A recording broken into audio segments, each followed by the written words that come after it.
இன்னைக்கு சின்ன பசங்க கூட குடிக்கிறாங்க. கஞ்சா, பீடி, சிகரெட்டு, தண்ணி, தம்மு இதுக்கு அடிமை வராங்க. பள்ளிகள்ல, ஸ்கூல்ல, கல்லூரிகள்ல, விடுதிகள்ல எங்கும் நீக்கமர கிடைக்குது. இப்ப இந்த பெரியவர்கள் இருந்தா அவங்க எந்த ஜாதி வேணுமாலும் இருந்துட்டு போட்டான்.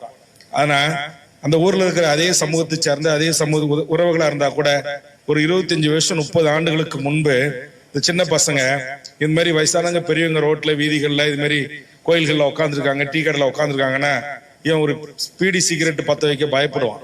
அப்படியே பத்த வச்சு குடிச்சா கூட ஐயா பெரியப்பா வர்றாரு, சித்தப்பா வர்றாரு, மாமா வர்றாருன்ட்டு உடனே அதை போட்டு காலால உடனே மறைச்சிட்டு என்ன சித்தப்பா நல்லா இருக்கியா, என்ன மாமா அப்படின்னு கேட்பான். இப்ப சித்தப்பா எங்க வா, போய் குவார்டர் வாங்கிட்டு வா, போய் சைடிஷ் வாங்கிட்டு வா, உனக்கு ஒரு பெக்கு தரேன் அப்படின்றான்.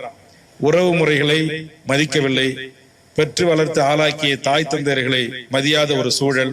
அதற்கு காரணம் கல்வி முறையிலேயே அடிப்படை மாற்றங்கள் வேண்டும். இன்றைக்கு கல்வி முறையில் பெற்றோர்களை வணங்குது, பெரியோர்களை வணங்குது, இது எல்லாம் நீ கொஞ்சம் கொஞ்சமா மறைந்து போகிறது. இன்னைக்கு கண்ட கண்ட படத்தை பாக்குறான், கண்ட கண்ட சினிமாவில் வர்ற காட்சிகளை பாக்குறான், டிக்டாக்ன்றான், அப்புறம் வாட்ஸ்அப்ல பொதிய கண்ட கண்ட கர்மாந்தரெல்லாம் வருது. அதெல்லாம் பார்த்துட்டு இளைய தலைமுறை அதுக்கு அடிக்ட் ஆயிடுறான். அதுலயே முழுகி கிடக்குறான், கேம் ஆடுறான், இந்த சூதாட்டம் ஆடுறான். இன்னைக்கு ஆன்லைன் சூதாட்டம் தினமும் தொலைக்காட்சியை திறந்தாலே, பத்திரிகையை திறந்தாலே ஆன்லைன் சூதாட்டத்துக்கு அடிமையாகி உயிரை விட்ட இளைஞர்கள் குடும்பத்தோடு தற்கொலை, கடன் தொல்லையால் இறந்து போனார்கள். இப்படிப்பட்ட செய்திகள் எல்லாம் தான் வருகிறது.